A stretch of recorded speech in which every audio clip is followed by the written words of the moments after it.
전기차로 갈 수밖에 없던 필연적인 요소가 대형 트럭은 좀 고민이 많아요. 수전기차는 시간이 아직 많이 걸린다. 자율주행차 전기차는 4촌가 아니다. 운전은 본인만 믿어라. 현대자동차의 신형 전기차 아이오닉5가 사전 예약 하루 만에 한국과 유럽에서 완판되는 등 폭발적인 인기를 얻고 있습니다. 전문가들은 아이오닉5의 인기를 전기차 대중화의 서막으로 보고 있습니다. 현재 2.5%에 머물고 있는 국내 전기차 판매 비중이 앞으로 가파르게 성장할 것이라는 겁니다.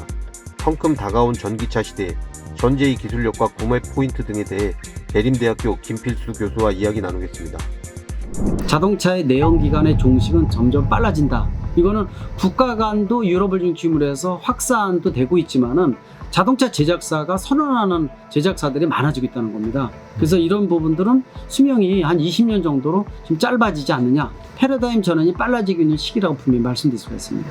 전기차에 들어가는 전기 에너지를 얼마큼 친환경으로 만들어내느냐가 가장 중요한 관건으로 보시면 될 것 같아요. 노르웨이 같은 나라는 97%가 수력 발전으로 만들어내기 때문에 리사이클링 측면에서 완벽한 국가가 될 수가 있죠. 그러나 대한민국 같은 데는 석탄 화력이라든지 아니면은 LNG 화력도 굉장히 많기 때문에 이런 부분들은 오염원이 배출된다는 측면에서 해결이 될 숙제, 대한민국은 상당히 고민이 된다 이렇게 보고 있고, 일반 길거리에서 주유소 같이 눈에 많이 띄는 이런 충전소가 거의 없다는 게 문제점이고, 또 충전 시간 자체가 아직도 많이 걸린다는 겁니다. 물론 급속 충전 기술이 최근에 나오고 있어서 그것도 아마 해결될 것으로 지금 보고 있거든요. 쓰고 있는 배터리 자체가 리튬이온 배터리인데 리튬이온 배터리가 열이 많다는 겁니다. 충격이나 압력을 받게 되면 화재 가능성이 굉장히 높거든요.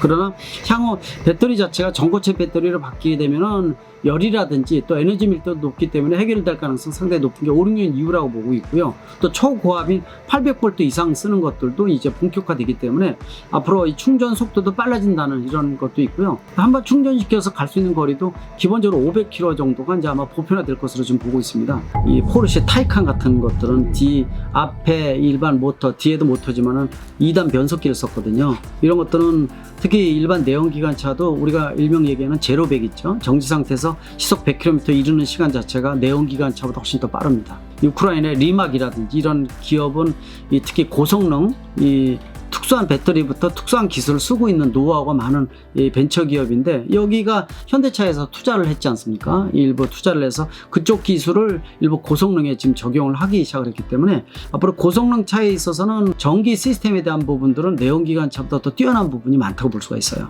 대형 트럭은 지금 고민이 많아요. 사실 전기 트럭은 아마 기술이 개발된다 하더라도 5톤이 거의 한계점이지 않을까 이렇게 보고 있어요. 그 이상 되는 것은 수전기차가 맞습니다. 용량이 크거나 무거운 트럭부터 건설 기계 쪽은 수전기차 쪽으로 쓰고, 좀 중소형에 해당되는 것은 전기차 쪽으로 가는 것이 현실적으로도 맞는다고 볼 수가 있습니다. 중고 전기차 가격이 내연기관차 대비해서 좀 떨어진다는 겁니다. 그 이유가 왜 그러냐면은 전기차 가격의 40%를 차지하는 배터리에 대한 신뢰성이 좀 떨어진다는 겁니다. 그러다 보니까 중고 전기차에 대한 부분들이 신뢰성을 올려야 되는데, 그래서 정부에서 아예 차를 살 때 팔 때 배터리를 빼놓고 리스 형태로 진행하는 것들을 고민하고 있는 겁니다.